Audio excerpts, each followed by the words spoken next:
Olá, tudo bem? Bem-vindo ao nosso Café com Ações. Saúde a todos.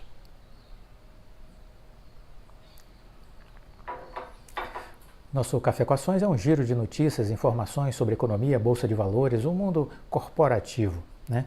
E a gente mostra aqui que é importante ser seletivo, separar o joio do trigo, porque há muita informação, muito conteúdo e muita coisa desencontrada, muito ruído de comunicação e é preciso ser seletivo no que a gente vai dedicar nossa atenção, nosso tempo e nossa concentração. Focar nas coisas que são importantes para as nossas estratégias de investimentos. Começo o nosso giro de notícias de hoje falando de uma informação que saiu sobre no site Economática, né, dizendo sobre o setor aéreo. Né? As companhias aéreas dos Estados Unidos já recuperaram o valor de mercado pré-pandemia. Olha que notícia interessante. As companhias aéreas, que foi o setor mais afetado durante a pandemia, né? Elas já recuperaram o valor pré-pandemia, o valor de mercado, ou seja, de 2019, né? Então a retomada está vindo aí nos Estados Unidos já de forma muito intensa, muito forte. As companhias aéreas seguramente são as empresas mais afetadas pela pandemia do Covid-19. Impossibilitadas de realizar a viagem por conta das restrições de mobilidade, essas empresas tiveram que passar boa parte do último ano com uma fração de receita que tinham anteriormente. Hoje, com a disponibilidade de vacinas contra o vírus, o setor vem se recuperando rapidamente. Obviamente, isso não tem acontecido de forma uniforme no mundo entre todas as empresas. Um estudo da consultoria Economática mostra que o valor de mercado das companhias aéreas que atuam na América Latina e nos Estados Unidos desabou durante a crise 187 bilhões de dólares. 187 bilhões de dólares. Esse foi a depreciação, vamos dizer assim, de valor de mercado das companhias aéreas, né? E conforme as restrições estão sendo flexibilizadas, existe hoje um novo topo que foi atingido em 17 de março de 2021, quando as empresas do setor bateram o valor de 190 bilhões de dólares em valor de mercado. Isso aconteceu em 17 de março e agora, mais recentemente, em 19 de maio, houve uma pequena correção e as empresas juntas estavam avaliadas em 178,4 bilhões de dólares. De qualquer sorte, é importante perceber que há uma desigualdade nas recuperações. A mexicana Volaris, por exemplo, cresceu 79% em valor de mercado de janeiro de 2020 a maio de 2021. A empresa de Taiwan, Southern Airlines, ela expandiu 27%. A americana Allegiant Travel, a Mesa Air e a Southwest Airlines avançaram respectivamente 25%, 24%, 23%. Nesse mesmo período, a colombiana Avianca se desvalorizou 94%. A chilena Latam perdeu 74% de seu valor de mercado.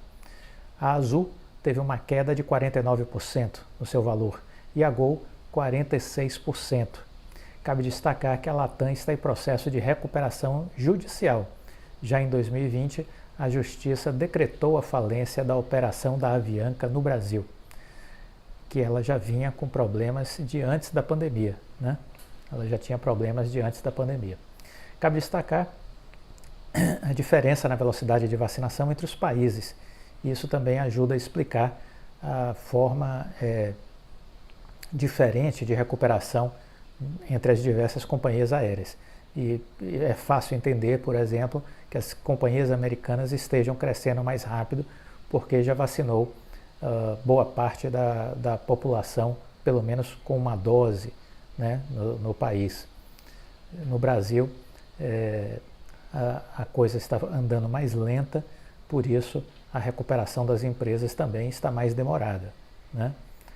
O que é importante aí dizer é que, independente disso, todas as perspectivas de segundo semestre são melhores inclusive com relação à pandemia, porque teremos mais pessoas vacinadas. Então eu diria assim, que se o cenário ainda não é muito bom para as companhias aéreas brasileiras, seguramente a partir do terceiro trimestre os resultados deverão começar a ficar muito melhores, né? Então, para quem está em busca de oportunidade, temos aí um bom potencial de valorização para o setor aéreo, que deve estar antecipando as expectativas de recuperação do setor aí de viagens, tanto de férias como viagens de negócios, né? Alguns analistas comentam que o preço do combustível, né, subiu aí 6,3% na comparação anual, mas que no caso específico, por exemplo, da Azul, né, ela teve aí uma perda de 1,6 bilhão em perdas monetárias por conta da desvalorização do real, que acabou expandindo a sua dívida em moeda estrangeira. A Azul, ela tem uma posição, por outro lado, robusta de caixa, ela tem 3,3 bilhões de reais e ainda tem 6,3 bilhões em depósitos, reservas de manutenção e contas a receber, de sorte que parece ter oxigênio suficiente para superar ainda os períodos aí mais baixos afetados pela pandemia, né? A dívida líquida da empresa aumentou para 17,5 bilhões no primeiro trimestre de 2021 e esteve no quarto trimestre de 2020 em 14,8 bilhões, né?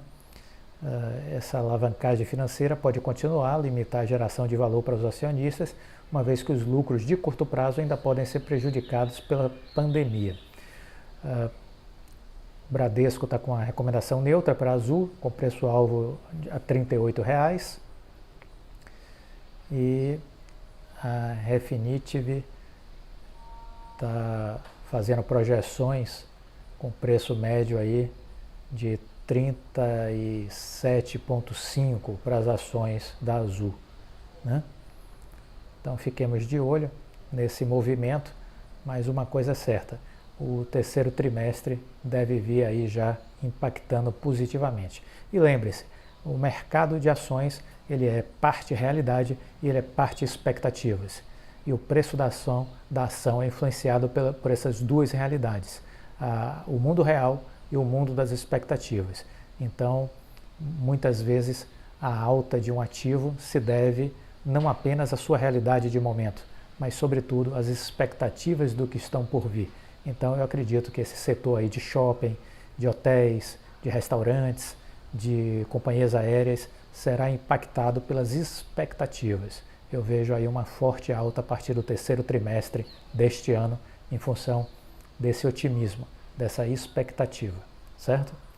Bom, por fim, para terminar esse vídeo de hoje, eu quero comentar com vocês que a fibra ótica da Oi recebeu um prêmio internacional, agora nesse mês de maio, né?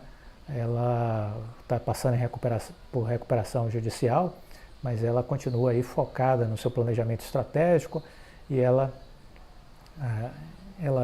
foi reconhecida recentemente, seu serviço de banda larga de fibra, como a melhor solução de acesso fixo. O serviço da Oi Fibra foi considerado como o principal segmento da empresa, sendo reconhecido todos os investimentos na sua expansão de tecnologia. Então, foi um prêmio, aí, um reconhecimento internacional que a Oi recebeu. O serviço aí de imprensa da empresa disse: estamos muito orgulhosos por receber o prêmio Broadband World Forum, que reconhece os excelentes resultados que temos alcançado com os nossos investimentos na expansão da Oi Fibra, com a qualidade dos nossos serviços e com a atratividade das nossas ofertas, indicando a direção correta do foco de nossa estratégia corporativa. Essa foi uma nota divulgada pela área de comunicação da Oi, assinada pelo presidente Rodrigo Abreu, né? Então, fica aí esse reconhecimento ao esforço que a Oi está tendo nessa área de fibra ótica, certo? Então, esse foi o nosso giro de notícias. É sempre importante que você esteja atento ao que acontece no mundo dos negócios, no mundo dos investimentos, na macroeconomia, podendo fazer uma leitura de ambiência, de cenário atual, da realidade, dos desafios, olhando também para o futuro, tentando fazer projeções, percebendo quais são as ameaças, quais são as oportunidades. Esse olhar para a realidade e para o futuro nos permite começar a elaborar estratégias de investimentos, validar essas estratégias com o avanço da pauta do que a gente tem observado, que a gente elege para observar, e assim construir um posicionamento em determinados ativos, fazendo um balanceamento de carteira. Então é fundamental estar muito antenado ao que acontece no mundo, seja nos aspectos macroeconômicos, como também na nossa realidade doméstica, né? E aí eu falo da realidade econômica, política do nosso país e no segmento, no mercado da empresa que a gente está escolhendo para investir. Se o vídeo foi útil, deixe seu like, compartilhe com os amigos, fique com Deus. Até a próxima. Tchau.